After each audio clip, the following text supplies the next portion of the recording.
The consumer is bleeding out, and the Fed will not do a single thing later today to help them out. But maybe they are in the right on this one. I'm going to dive into all of that and more today. But first, let's start off with the status of the consumer.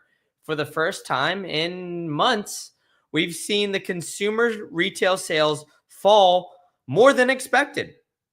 It's interesting because previously the retail sales were and everything under the sun was put to blame by the tariffs. And everybody was pointing their fingers, hey, it's the tariffs this, tariffs that. Now they don't have anything really to blame it on other than inflation. But consumer sentiment increased in May, and we'll go over that. But excluding a series of items such as auto dealers, building material suppliers, gas station, other sales increased by 0.4%.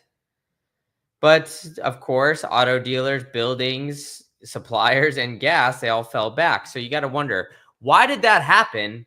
And what else does this mean for everything going forward?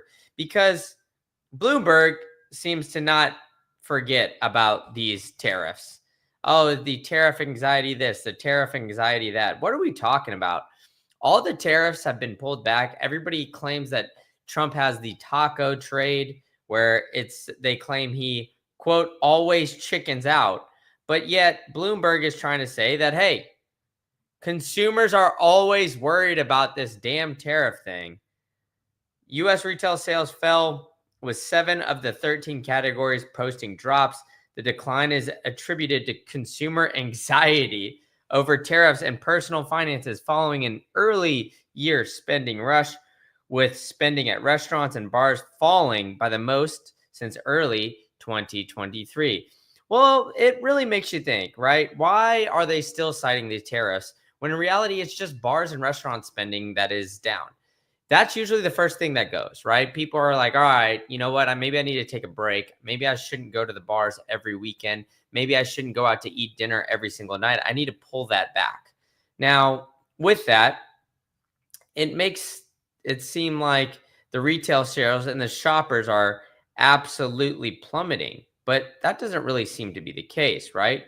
They're just looking at, hey, we're going to reduce spending in specific areas, such as, the simmering trade wars have created a sort of stop and start economy. And the latest snapshot of retail sales in May underscores the threat to the U.S. growth. Yeah. But what else are we seeing that's interesting? U.S. Treasury yields also slide as retail sales tumbled in May. Now, that's very interesting, right? Because Powell and Trump have essentially been at odds, because Trump is going to say, hey, look at the economy. Everything's fine. We need to lend more money. We need to create quantitative easing because we're seeing things like what we're going over today. The consumer is hurting. They're not spending as much. So we need more money and more liquidity to be dumped into that market, so they will spend more.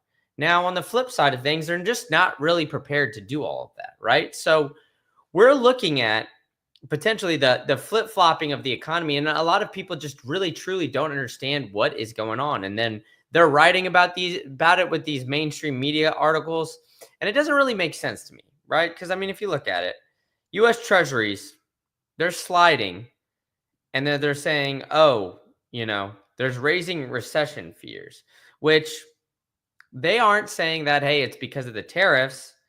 It's because of the overall market, right? So retail sales narrowed more than economists had expected, lifting bond prices, raising concerns that the economy is headed for a slowdown or even a recession. The 10-year fell 6 basis points, while the 2-year lowered by more than 2 basis points. And 1 basis point is equivalent to 0.01, right? It's famous out there. But the retail sales dropping is the interesting aspect of this, right? Automobiles and everything eased. The gas stations slid. And the bond market's early departure from the Group of Seven Monday, signaling a possible escalation in the Israel-Iran conflict, is also something that we have to watch for. Look, I'm not a geopolitical expert, so I'm not going to dive into this. But all we saw was that oil prices drastically rose when that first strike happened. And, I showed you kind of what the oil prices happened, and the oil prices subsequently are the greatest decline that we see in CPI.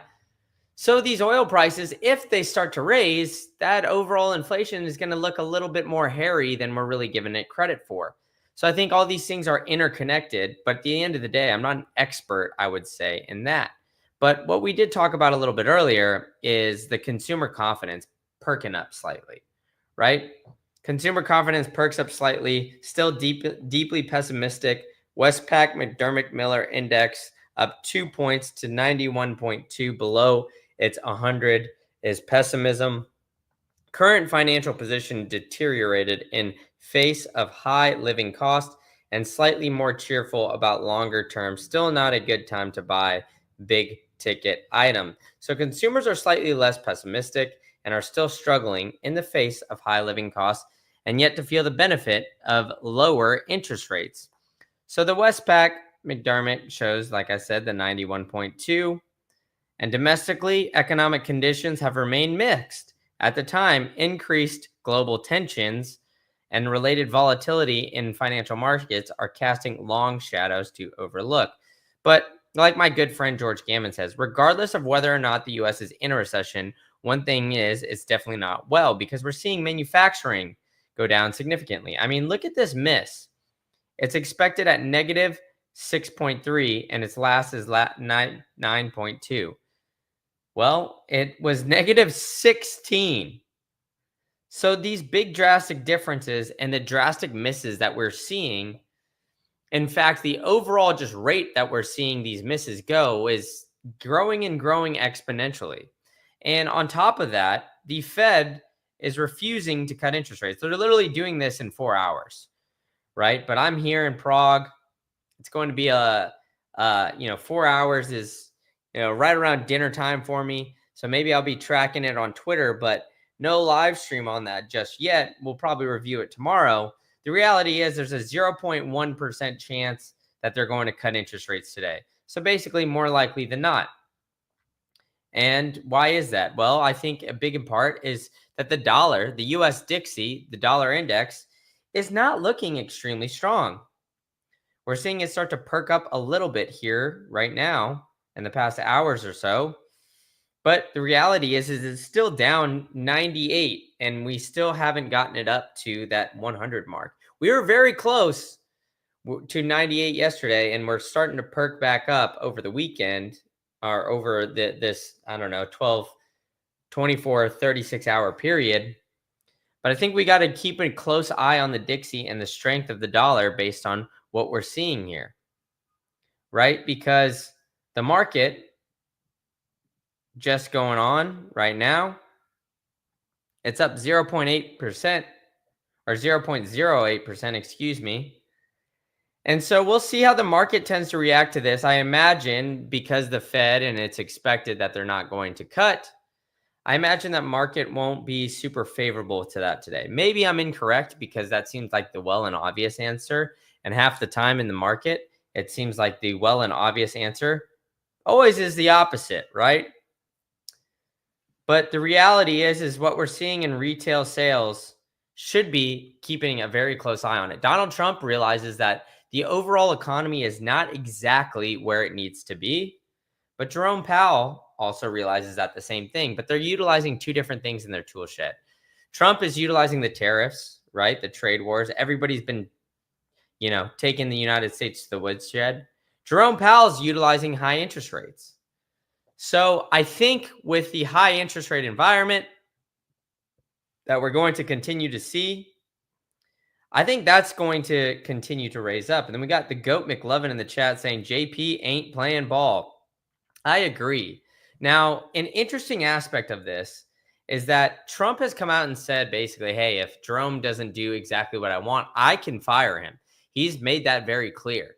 But they've had closed door meetings, and there hasn't been any tensions or anything like that coming from that.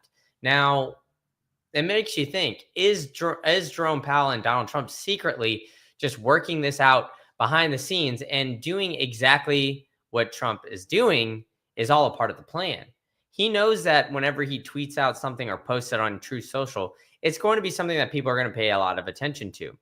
So maybe this is his plan to essentially get all the other fiat currencies, all the other central banks to start cutting interest rates, thinking that, hey, the United States is going to start doing this soon. But the reality of it is that the United States was never planning on cutting interest rates. We wanted to keep interest rates at a very high level. Or on the flip side of things, Donnie T maybe just wanted a finger to point at for somebody. So I think that the retail sales, what we're seeing, it's all signs and cracks that we're seeing in the overall economy. And Powell is not going to cut interest rates at all in the next 3 hours, 3.5, 4 hours. So McLovin, thank you so much for joining in the chat. Make sure everybody smokes that like Cheech and Chong, hits the subscribe button with the bell notification so you guys know when I'm going live, and you could join McLovin in the chat. I'm a little low on energy today, so I'm going to leave you guys here on this one, and I'll catch you guys all on the next one.